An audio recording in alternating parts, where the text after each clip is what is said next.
Treasury Secretary Steven Mnuchin confirming that the White House received Oracle's proposal for TikTok and that they're going to be reviewing it this week. For more on that, let's bring in Kareem Hijazi. He is the CEO of Prevailion. Kareem, good to see you as always. So what do you think of Oracle coming out as the seeming winner here of this TikTok bid, and not a buyout so much as a partnership from what we're hearing?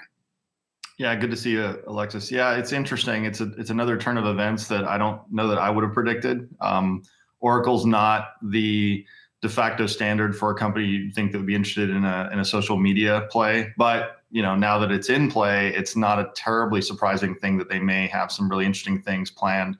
They don't have anything like Microsoft had, with LinkedIn and games. So this is a nice play for them. Although the deal, as you've indicated, isn't really satisfying from the outset what the Trump administration has asked for, which is control of the data that could potentially get into the Communist Party's hands in China. So it is a little concerning and interesting. So I'm not quite sure what the play is here. There is no apparent outset or delivery of the algorithms of ByteDance or TikTok to Oracle in this deal. It looks like just simply some sort of partnership. That's the terminology that's being thrown around right now. So a lot to be figured out. Kareem, in the best case scenario, how does this acquisition, or not acquisition, this partnership change the next 5 years for Oracle? Does it help them sell more cloud services? It does. It's certainly, if you look at it from purely a consumption and bandwidth and collection and harvesting and cloud computing play, it's an amazing opportunity for Oracle.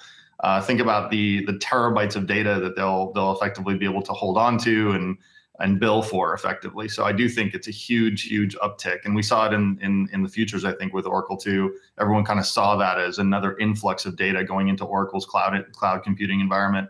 Again, I think it's all speculation. We're not quite sure how Oracle's going to be working with TikTok, but that's really one area where they could win. And if they go take it the next step, as I mentioned a little earlier, where they get into the actual social media game, just like some of these other big giants, it's one that never even came up in our last few conversations. So it's an interesting play for them. Not to mention the ties with the Trump administration and Oracle as well. It's pretty interesting.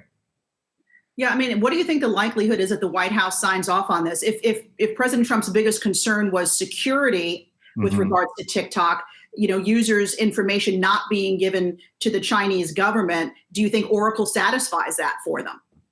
So the juxtaposition is what the Chinese media is saying versus what we're hearing and what we're talking about right now, which is we're saying, hey, there's a partnership. There appears to be some level of control over the TikTok environment. China is saying something very different. They're saying no sale, no algorithm, no source code, which by definition, from a technical perspective, doesn't solve any of the problems at all, because you're not able to control what the app's collecting and effectively where the app is sending data to. The beauty and the curse and the blessing of the internet both is that it can be sent to two different places, right? So if they're going to continue to send the data to what they call their main server cluster for the US that is in Singapore, while sending it to the Oracle environment, it doesn't solve any of these problems at all. So to answer your question, there's a lot of hurdles to get over, I think, to actually, when people start to tick the boxes and say we've actually achieved what we went out to do, I don't know that it'll pass the sniff test as it stands today. And maybe Walmart, we shouldn't count them out here, because Walmart coming out in a statement today saying they're still in talks with ByteDance. I mean, they're not a software company, a tech company in the way that Microsoft and Oracle are. So could we still see Walmart be part of any partnership deal, and what role would they play?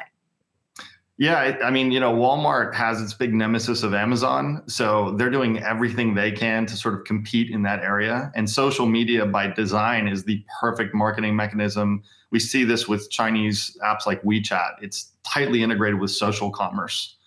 So I wouldn't be surprised if they make some seriously interesting plays there as a competitive move there. But I wouldn't be terribly surprised if we see some sort of consortium situation happen where Oracle handles the collection and databasing of some of the information, while Walmart handles the sort of social app side of it, if they can get there. That'd be really interesting. That's total guessing on my part, though. Kareem, I felt for years, Oracle has been able to fly under the radar. It sells its cloud services, puts up disappointing earnings growth, sales growth. Larry Ellison does his yachting. But doesn't this deal or partnership now put Oracle on par, let's say, with a Google and a Facebook, and getting scrutinized for how much data it holds and how it uses it. Yeah, absolutely. I mean, the big thing that shocked me seeing this was Oracle doesn't kind of hit the radar for anything consumer. They're a B2B play. They've always been a very big business play, databases, management, cloud services for businesses. Most consumers don't even know who Oracle is, to your point. It's an under the radar type of environment. So this does put them in the crosshairs effectively of people looking at them going, wow, you're taking on something that couldn't be more whimsical and sort of consumer focused with teenagers all over TikTok. I mean, it's a really strange combination, but from a data perspective, it does make sense. But from a marketing and leveraging it as a capability, it is going to be new to them if they're going to take that on. And since we have you, Kareem, I want to ask a quick question about the 2020 election and hacking and deep fakes. They continue to create a lot of buzz. How big of a problem is this as we near the November 3rd election? It's a huge problem. Every day these deep fakes are coming out where they're incredibly powerful. Unfortunately, even if they're not perfect, people will look at things at first glance and make an assumption of what they're seeing and hearing. And now deepfakes are moving into audio. They're changing voices around. So it's not just simply the visuals, it's the voices. So you could technically hear a radio broadcast that never happened in theory at this point too. So that combination is extremely dangerous. And it feeds this whole disinformation campaign risk that we've all been worried about and talking about. Yeah, I mean, every year this gets more and more complicated and difficult. So I absolutely think that at this point, the nation state actors that have an intention to disrupt this election have a lot of tools at their disposal. Hey investors, Zach Guzman here. Are you interested in learning more about the markets and getting the latest financial news? Well, then click right here to subscribe to our Yahoo Finance YouTube channel. Get the latest up-to-the-minute market analysis, big interviews in the world of finance, and information on how to manage your money every day wherever you are.